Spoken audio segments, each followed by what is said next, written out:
everyone, it's Sherry with Squatchable. It's been a long time since I've had my face on the camera here, but I'm here because we're going to talk about an encounter. Now, the lady that had this encounter, apparently it is something that has been in the BFRO database for quite some time, but she also got a hold of us, and when I looked at the BFRO's report, normally I would read theirs, but it doesn't have the emotions and what you're thinking. Basically, the way that it was reported to them, it was very much like a report, very frank, this, this. But the way that she, contacted me and told me about what happened, hers, it gives a lot of details and a lot of the extra good stuff that goes along with when you actually hear a witness tell an encounter. So I'm going to go ahead and read this to you as she wrote it to me. But if you wanted to see her original report, it is on the BFRO website, and it's report number 21488. It's a Class B sighting, so this is something that, it's not like Bigfoot came out on the trail and said, "Hey, I'm here." This is something that the events that happen make it unlikely to be anything that is in the forest. So we'll go ahead and get on to that. So to set the scene, her encounter that she had happened in Warren County, New York by Lake George. Now, that might ring a bell for some of you. If you look in New York, there's, across many of the counties, except for like Bronx, you've got like 2 or 3, 1, 5 there. But when you get down here to Warren County, you've got 13. That's the most active county in New York City, according to what BFRO has. And the county that's right across the lake from them, towards the eastern side of the lake, of Lake George, is Washington County with 10. Now, I've done a video of an encounter that happened in Warren County before, and that's the one with the creepy face Bigfoot one, the one that was a little odd. And that is this one here, 2405. And if you remember, this really strange face, Joker face.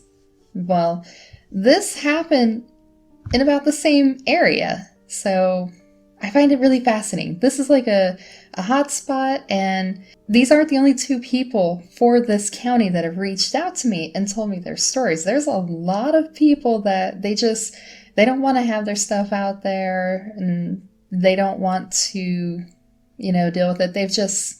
They've had stuff happen, and it all happens to be around this area. I think I'm probably up to about 9 or 10 people total. And if you minus these 2, 8 people that have not made reports about this area, that it's all happening there. So this is a particular hotspot area. So when I look on the BFRO stuff, I'm going through their checklist on there for Warren County. When you look through here, most of them are Class B sightings. There's 3 Class A's though. And like I said, this encounter here that I'll be the reading that she had sent to me, this is a Class B sighting, but when you hear the events, it doesn't sound like it's a bear or a mountain lion. It's not really behavior that those animals do. Or the particular location that this occurred is the Tongue Mountain Range, and that's within the Adirondacks. So it's a sub-mountain range within a greater mountain range, just to clarify. This story is from 2007 in the Adirondack Mountains. I'm a huge Bigfoot believer and have read countless stories and have seen almost every photo or video that's been documented on the internet. I have been studying stories for about a year at the time and knew that it wasn't a far drive for me to reach the Adirondack Mountains, where there had been numerous encounters. I convinced my best friend to go on a hiking trip to search for Bigfoot. We were both in our 20s at that time, and we were off on our adventure within a few weeks. We picked a hiking trail that was remote and off we went. We hiked for a good hour before the trail split two ways. The first path was well worn down. You could tell this was the path that most people followed, and the other had some grass growing on it. My friend looked at me and said, "Which way?" "That way for sure," as I pointed down the grassy, overgrown path. I knew that if I were to have an encounter of any sort, I would have to take the path less traveled. We hiked and we hiked until we reached the point to take a rest. My best friend pointed out that there was not a sound in the forest. You could hear a pin drop, not an insect or a bird making a single sound. It was an unsettling silence. I thought maybe I was about to be attacked by a mountain lion or something. I knew that silence in the forest meant that there was a predator around. Not long after that, we reached a point of the forest where it became dark. Not because of nightfall, but because the sun was shining on the other side of the mountain. It looked like something out of a movie. The dark forest ahead of us made me fearful. My stomach sank and I took big gulps. I could feel my heart pounding out of my chest. It's like I knew we weren't supposed to be there. I said to my friend, "I don't want to go in there." She said, "Oh, come on, we can't stop now. Let's just go in a little bit." I was uneasy with every step. Finally, I convinced her it was time to turn back. I couldn't wait to get out of there. Have you ever gotten that feeling like you're being watched? That's what it felt like in those woods. I took a sigh of relief when we were out of those woods. I decided it was time to start heading back to our car. It would be dark soon, and I did not want to get lost in these woods. It would be dark soon, and I did not want to be lost in the woods. We were already at least 2 hours deep in the woods. Silly girls we were. As I walked back, I felt a bit disappointed that I didn't see a Bigfoot or hear anything. Well, that thought didn't last long. About 5 minutes later, we heard a loud pop of a boulder hitting another rock on the ground, and then this flying rock rolled for about 20 yards. It came from the left side and behind us. There were no hills to the left. It couldn't have fallen from anywhere. It was only flat woods to the left.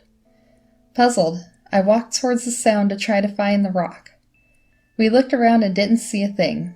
Where the heck did that come from? I was immediately excited and knew something had thrown a rock. Contact! Finally, this is what I came for. I wasn't scared at this point, just excited. I picked up a handful of small rocks and threw them into the woods in an attempt to communicate back with whatever threw the rock. We continued down the path, and then a small handful of rocks soared through the air and landed behind us. We both stopped and smiled. This was it. I picked up more rocks and gently threw them into the forest. Within 5 minutes, a small handful of rocks were returned to us again. I couldn't believe this was happening. I was more than excited. This playful rock throwing went on for the next 40 minutes or so as we walked through the woods. I never could hear, see, or smell anything, but what animal was possibly capable of playfully throwing rocks back and forth? We reached a part of the forest that had a small pond on one side and a thick wood on the other. I heard a sound of a tree creaking back and forth at a rapid pace. I'm not a stranger to the woods. I grew up in the country and spent most of my days playing and walking in the woods.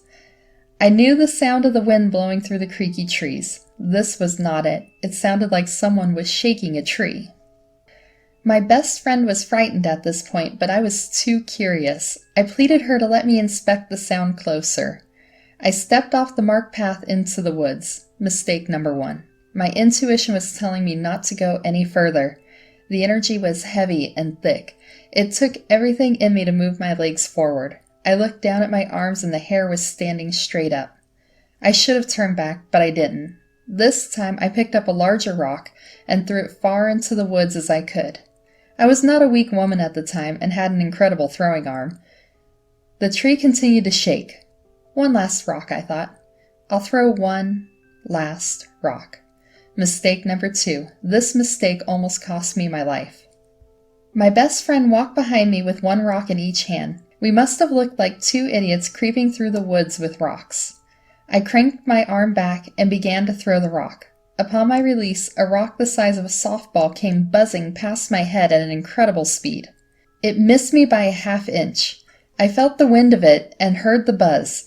It hit the tree behind us and landed on the trail. I turned with shock in my eyes to look at my friend.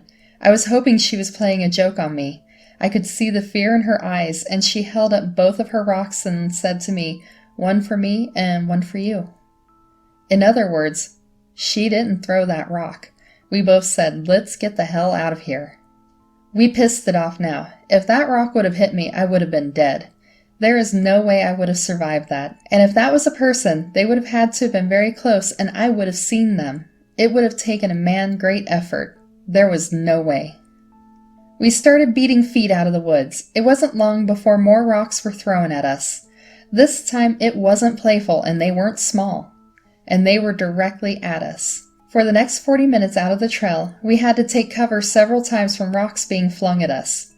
Luckily, the rocks hit leaves and gave us those split-second hints to duck and avoid being hit. Those rocks kept coming until about a half-mile out of the trail.